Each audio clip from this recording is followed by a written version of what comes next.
Hello friends, स्वागत है आपका वाईपी एजुकेशन ट्रिक चैनल पर। तो दोस्तों, इस वीडियो में हम सीखने वाले हैं आगमन विधि और निगमन विधि के उदाहरणों को। आगमन विधि और निगमन विधि हम अच्छे से पढ़ लेते हैं और पढ़ने के बाद हमें उदाहरण भी याद हो जाते हैं। लेकिन होता क्या है, जब हम एग्ज़ाम हॉल में बैठते हैं तो वहाँ पर हमें पता ही नहीं रहता कि भाई आगमन विधि के उदाहरण कौन से थे और निगमन विधि के उदाहरण हमने क्या पढ़े थे। तो आगमन और निगमन विधि को हम के जो उदाहरण हैं उन उदाहरणों को ट्रिक के माध्यम से याद करेंगे। एक ट्रिक आपको ये सभी के सभी उदाहरण आगमन निगमन विधि के उदाहरण हैं 100% आपको याद करा देगी। और आपको जो कन्फ्यूजन जो आपकी रहती है एग्जाम में, वो कन्फ्यूजन हमेशा हमेशा के लिए दूर हो जाएगी। तो बिना किसी देरी के टॉपिक को करेंगे स्टार्ट। इससे पहले आपने देखिए, हमने पार्ट 1, पार्ट 2 और पार्ट 3 साइकोलॉजी चल रही है। साइकोलॉजी के 3 पार्ट्स आपको बना दिए हैं। वो नहीं देखे हैं तो सबसे पहले आप वो देखिए। आज का जो पार्ट है आपका, ये पार्ट 4 लेके आए हैं। तो चलिए टॉपिक को करते हैं स्टार्ट। देखो, ये हमारा जो आज का पार्ट है ये 4 है। इससे पहले हम 3 पार्ट साइकोलॉजी के अपलोड कर चुके हैं। तो सबसे पहले देखो, हमने यहाँ पे लिखा है आगमन विधि, आगमन विधि, और इधर देखिए लिखा है निगमन विधि। तो सबसे पहले हमने जो पिछली वीडियो में आपको बताया था कि भाई ये बताओ आप आगमन विधि और निगमन विधि को किसने दिया है। सबसे पहला क्वेश्चन आपसे यही है, ठीक है। तो मैंने ट्रिक से आपको याद करवाया था। देखो, आगमन में आ रहा है क्या, मन, क्या आ रहा है, मन, और निगमन में भी क्या आ रहा है, मन, ठीक है। तो आगमन में क्या आ रहा है, मन, और निगमन में भी आ रहा है मन। मन की बात आप किससे करोगे ये आपको बताना है। मन की बात जिससे करोगे वही इन दोनों के जनक रहेंगे, ठीक है। तो मैं उनका शॉर्ट नेम लिख देता हूँ। अब ये नाम है, ठीक है। इसका आप फुल नेम बताइए, कमेंट करिए और बताइए आगमन और निगमन विधि के जो जनक हैं वो कौन है। सही है, ये विधि है किसके द्वारा दी गई है, जबकि मैंने शॉर्ट में उसका नेम लिख दिया है। चलिए, अब यहाँ पे ये समझो, देखो आगमन विधि है, आगमन विधि के ये उदाहरण हैं। इधर हम निगमन विधि के उदाहरण लिखेंगे। इसके बाद हम आगमन विधि और निगमन विधि के गुण और दोषों को भी समझेंगे। सबसे पहले हम ये समझेंगे, फिर इसके बाद कि भाई आगमन विधि है के गुण क्या हैं और आगमन विधि के दोष क्या हैं। इसी प्रकार से हम समझेंगे निगमन विधि के गुण क्या हैं और निगमन विधि के दोष क्या हैं।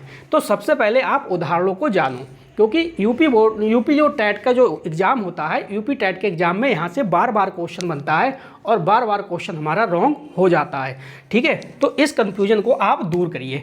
ट्रिक हम आपको अभी बताएंगे, 2 मिनट का समय दीजिए, ठीक है। यहाँ पे लिखेंगे हम ट्रिक लिखेंगे, सारी कन्फ्यूजन आज आपकी दूर हो जाएगी। सबसे पहले आप ये जान लो उदाहरण कौन कौन से हैं। देखो, जो आगमन विधि है, आगमन विधि का उदाहरण पहला है विशिष्ट से सामान्य की ओर, दूसरा उदाहरण है ज्ञात से अज्ञात की ओर, तीसरा उदाहरण है प्रत्यक्ष से अप्रत्यक्ष की ओर, ठीक। और जो चौथा उदाहरण है आपका, ये है उदाहरण से नियम की ओर, ये भी इसी का है आगमन विधि का। पांचवा जो है वो है स्थूल से सूक्ष्म की ओर। तो स्थूल से सूक्ष्म की ओर भी आगमन विधि का ही उदाहरण है। एक और है, वो है मूर्त से अमूर्त की ओर। मैं यहाँ पे लिख देता हूँ 6ठे नंबर पे। मैंने इसलिए इसमें शामिल नहीं किया था क्योंकि वो ट्रिक में सेट नहीं हो रहा, ट्रिक में सेट नहीं था, इसलिए मैंने नहीं लिखा। आप लिखोगे मूर्त से अमूर्त की ओर। जहाँ मूर्त से अमूर्त की ओर आए, यानी इसमें भाई मूर्त से अमूर्त की ओर चला जाता है, बच्चे को बोध कराया जाता है मूर्त से अमूर्त की ओर। इसमें विशिष्ट से सामान्य की ओर और ज्ञात से अज्ञात की ओर चला जाता है, प्रत्यक्ष से अप्रत्यक्ष की ओर चला जाता है, और उदाहरण से नियम की ओर, स्थूल से सूक्ष्म की ओर। तो ये आगमन विधि के उदाहरण हैं। जितने उदाहरण आगमन विधि के उतने ही आपको निगमन विधि के भी देखने को मिलेंगे। लेकिन कारण क्या है, ये जो एग्जाम्पल है यहाँ पे आपको याद हो जाते हैं, लेकिन जब एग्जाम हॉल में पहुँचते हैं तो ये मिक्स हो जाता है, पता ही नहीं रहता कि आगमन विधि का उदाहरण कौन सा है और निगमन विधि का उदाहरण कौन सा है। तो इस ट्रिक, जो मैं ट्रिक आपको बताऊंगा, इस ट्रिक की हेल्प से आप हमेशा हमेशा के लिए आपको याद हो जाएंगे, कभी भी कोई भी कन्फ्यूजन नहीं रहेगी। तो देखो, अब यहाँ पे थोड़ा सा गुण को समझ लो, इसके किसके, आपको आगमन विधि का जो गुण है उसको समझ लो, ठीक है। इसके बाद इसके दोष को समझ लो। इसके बाद हम आपको ट्रिक बताएंगे और निगमन विधि के उदाहरण के बाद निगमन विधि का जो गुण है, जो दोष है, वो भी बता देंगे। इसी के बाद हमारी वीडियो जो है वो समाप्त हो जाएगी, ठीक है। तो देखो समझो, जो ये आगमन विधि है ना, ये आगमन विधि मनोवैज्ञानिक विधि है। आगमन विधि क्या है? मनोवैज्ञानिक विधि है। ये गुण है किसका? आगमन विधि का। नेक्स्ट है, इसका जो ज्ञान है वो ज्ञान स्थायी ज्ञान के लिए उपयुक्त एवं छोटी कक्षाओं के लिए उपयुक्त है। यानी कह सकते हो आप जो आगमन विधि है, आगमन विधि स्थायी ज्ञान के लिए अच्छी है और छोटी कक्षाओं के लिए भी अच्छी है। कौन सी विधि? आगमन विधि। नेक्स्ट देखो इसके दोस्त। ये मैंने आपको गुण बताए। गुण कौन कौन से? गुण मैंने ये बताए कि आगमन जो विधि है ये मनोवैज्ञानिक विधि है, आगमन विधि है स्थायी ज्ञान के लिए अच्छी है, और जो आगमन विधि है वो छोटी कक्षाओं के लिए अच्छी है। अब जिसके भाई गुण होंगे तो उसमें दोष भी होगा, जाहिर सी बात है। तो आप दोष समझिए। तो देखो दोष कौन कौन से होते हैं? दोष कौन कौन से हैं आगमन विधि के? देखो इसके परिणाम पूर्णतः सत्य नहीं होते, सत्य नहीं होते। यानी जो भी आगमन विधि के जो परिणाम आते हैं निकल के, वो पूर्णतः सत्य नहीं होते। ये दोष है पहला। और दूसरा दोष देखो, सभी स्तर के बालकों के लिए उपयुक्त नहीं है। ठीक है, यानी सभी स्तर का मतलब छोटे बच्चे, बड़े बच्चे और उनसे भी बड़े, तीन बाल्यावस्था की बात करो, शैशवावस्था की बात करो या किशोरावस्था की बात करो, तो ये जो छोटे बच्चे हैं उनके लिए तो उपयुक्त है, लेकिन जो बड़े स्तर के बच्चे हैं उनके लिए अच्छी बिल्कुल भी नहीं है। अगला देखो, तीसरा पॉइंट है सीखने की गति धीमी होती है। तो भैया इस विधि में क्या है, जो सीखने की जो गति है ना, तो वो भी धीमी होती है, इसलिए आगमन विधि के ये दोष हैं। ठीक है, तो कौन कौन से दोष हैं आगमन विधि का? एक ये दोष है कि ये बड़ी कक्षाओं के लिए, ये बड़े बच्चों के लिए अच्छी नहीं है, बड़े स्तर के बच्चों के लिए अच्छी नहीं है। सीखने की जो गति है कैसी होती है, इसमें धीमी होती है। और पहला मैंने बताया था कि इसके जो परिणाम हैं ये पूर्णतया क्या है, सत्य नहीं होते। ठीक है, तो इतना आप स्क्रीनशॉट ले लीजिए। अब आप स्क्रीनशॉट लीजिए और फिर हम चलते हैं निगमन विधि। निगमन विधि के गुण दोष को समझाते हैं और ट्रिक को देखते हैं। तो दोस्तों आपने स्क्रीनशॉट ले लिया होगा। चलिए, जब आपने स्क्रीनशॉट ले लिया, अब आप समझिए ट्रिक को, और ट्रिक के बाद हम समझेंगे निगमन विधि के गुण और दोष। ठीक है, तो ट्रिक क्या है, ट्रिक की तरफ चलते हैं। देखो ट्रिक जो हमारी है, इस लाइन को आप याद कर लो। अगर आपको ये लाइन याद हो गई ना, तो समझो सारी कन्फ्यूजन आपकी दूर हो गई हमेशा हमेशा के लिए। देखो ट्रिक है आगमन विज्ञा प्राउस, आगमन विज्ञा प्राउस। अब प्राउस में देखो सा है, सा के नीचे क्या है, ये हलंत है। हलंत का मतलब है आधा सा है। इसे आपको उदाहरण में, यानी जो आगमन विधि के उदाहरण है इसमें आपको लगाना है, इसमें फिट करना है। देखो कैसे।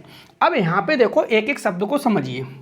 यहाँ पे है देखो बी, ठीक है, बी से है देखो यहाँ पे विशिष्ट से सामान्य की ओर, यानी इस विधि में विशिष्ट से सामान्य की ओर चला जाता है। तो बी से आपको याद हो गया। इसी प्रकार से इसमें है देखो ज्ञा, तो ज्ञा से ध्यान रखना है ज्ञात से अज्ञात की ओर।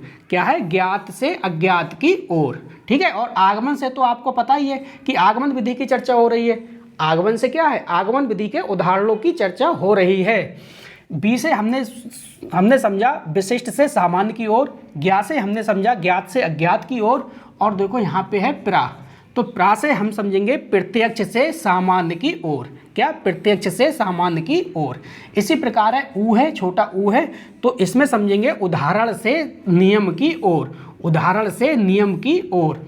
इसी प्रकार है देखो सा है, सा के नीचे क्या है, हलंत है। हलंत का मतलब है ये आधा सा है। जब आधा सा है तो देखो इसमें स्थूल, स्थूल से सूक्ष्म की ओर आधा सा है, आधा सा आ रहा है। तो ये लाइन आपको याद रखनी है, आगमन विज्ञा प्राउस। फिर से लिख देता हूँ यहाँ पे, ये है विज्ञा प्राउस और सा के नीचे हलंत, आगमन विज्ञा प्राउस। इतनी सी लाइन आपको याद करनी है। ये लाइन अगर आपने याद कर ली तो समझो यहाँ से आपका 1 नंबर पक्का हो गया, और हमेशा हमेशा के लिए सारी कन्फ्यूजन आपकी जो है वो समाप्त हो जाएगी। अब समझो देखो, जब आपने आगमन विधि के उदाहरण याद कर लिए तो समझो निगमन विधि के उदाहरण तो सबसे पहले ही आपको याद हो गए। कहोगे वो कैसे, समझो। देखो जो आगमन विधि के उदाहरण हैं वो ही निगमन विधि के उदाहरण हैं। बस और बस आपको करना क्या है, इसका उल्टा कर देना है। उल्टा कैसे, देखो विशिष्ट से सामान्य की ओर है, तो आपको यहाँ पे क्या लिखना है, सामान्य से विशिष्ट, सामान्य से विशिष्ट की ओर चला जाता है, तो सामान्य से विशिष्ट कर दीजिए। इसी प्रकार है ज्ञात से अज्ञात की ओर, तो यहाँ पे कर देना आप अज्ञात से ज्ञात की ओर। जस्ट उल्टा करना है, प्रत्यक्ष से अप्रत्यक्ष की ओर तो उसमें कर देना अप्रत्यक्ष से प्रत्यक्ष की ओर। इसी प्रकार इसमें उदाहरण से नियम की ओर, तो निगमन में करना है नियम से उदाहरण की ओर। जैसे लिख देता हूँ, इसमें करना है आपको नियम से उदाहरण की ओर, नियम से उदाहरण की ओर चला जाता है। अप्रत्यक्ष से प्रत्यक्ष की ओर, तो देखो क्या है, अप्रत्यक्ष से प्रत्यक्ष की ओर। ठीक है, इसी प्रकार है स्थूल से सूक्ष्म की ओर, तो उसमें क्या करना था आपको, उसमें करना है आपको सीधे सीधे सूक्ष्म से स्थूल की ओर, सूक्ष्म से स्थूल की ओर। ठीक है, स्थूल की ओर चला जाता है। यानी आप ज्ञान करा रहे हो तो पहले सूक्ष्म वस्तुओं का, सूक्ष्म से जब सूक्ष्म वस्तुओं का ज्ञान करा दो फिर स्थूल की ओर। इसी प्रकार देखो छठा जो सूत्र है इसमें मूर्त से अमूर्त की ओर, तो इसमें लिख दो अमूर्त से मूर्त की ओर। यानी अमूर्त से किसकी ओर, मूर्त की ओर। ठीक है, तो जो ये वाला शिक्षण सूत्र है, ये हमने जो ट्रिक है उसमें ऐड नहीं करा है, वो अलग से है, तो इसे आप अलग से याद कर लेना, मूर्त से अमूर्त की ओर। बकाया आपकी यही वाली ट्रिक है, काम कर जाएगी। ठीक है, इस ट्रिक से आपको जो आगमन विधि के उदाहरण हैं और निगमन विधि के उदाहरण हैं कभी भी आपके गलत नहीं होंगे। हमेशा पेपर में जब भी क्वेश्चन आएगा तो ये ट्रिक आप याद होगी तो आपकी प्रॉब्लम हमेशा के लिए सॉल्व हो जाएगी। सूत्र तो हमें आराम से याद हो जाएंगे, कोई भी इसमें परेशानी वाली बात नहीं है। अब देखो यहाँ पे हमने आपसे कहा था कि हम आपको निगमन विधि के गुण और दोष भी बताएंगे। तो देखो गुण क्या हैं, तो गुण को समझो। गुण ये है, पहला गुण इसका ये है कि स्मरण शक्ति जो है वो नियंत्रित रहती है। स्मरण शक्ति है वो नियंत्रित रहती है, किस विधि में, निगमन विधि के गुण की बात हो रही है। दूसरा पॉइंट है इसमें देखो, क्रमबद्ध ज्ञान प्राप्त होता है। निगमन विधि में क्रमबद्ध ज्ञान प्राप्त होता है। तीसरा पॉइंट है कम समय में अधिक ज्ञान प्राप्त होता है। तो कम समय में अधिक ज्ञान प्राप्त होता है किसमें, निगमन विधि में। लेकिन जबकि आगमन विधि में ऐसा नहीं था। अब जब आपने निगमन विधि के गुण भी पढ़ लिए तो जाहिर सी बात है भाई आपको इसके दोष भी पता होने चाहिए। तो दोष कौन कौन से हैं समझ लो। पहला दोष ये है कि इसमें मानसिक शक्ति का विकास नहीं होता, यानी मानसिक शक्ति है उसका विकास नहीं होता, किस विधि में, निगमन विधि में। दूसरा दोष है देखो, रटने की आदत पड़ जाती है, यानी भैया ये रटने की आदत पड़ जाती है किस विधि में, निगमन विधि में। नेक्स्ट है ये मनोवैज्ञानिक विधि नहीं है, जबकि आगमन जो विधि थी वो मनोवैज्ञानिक विधि थी। ठीक है, तो देखो हमने आगमन विधि और निगमन विधि के उदाहरण को ट्रिक के माध्यम से याद किया। अब आप कमेंट करके बताना, कमेंट अवश्य करना, रिस्पांस आपका हमेशा आना चाहिए, रिस्पांस आप दिया करो कि जो आपको जो आप वीडियो में देख रहे हो वो समझ में आ रहा है या नहीं आ रहा है। तो दोस्तों कैसी लगी वीडियो कमेंट करके आपको अवश्य बताना है। बस इस वीडियो में इतना ही था। वीडियो देखने के लिए आपका बहुत बहुत धन्यवाद। मिलते हैं नेक्स्ट वीडियो में न्यू टॉपिक के साथ। आपका दिन शुभ हो।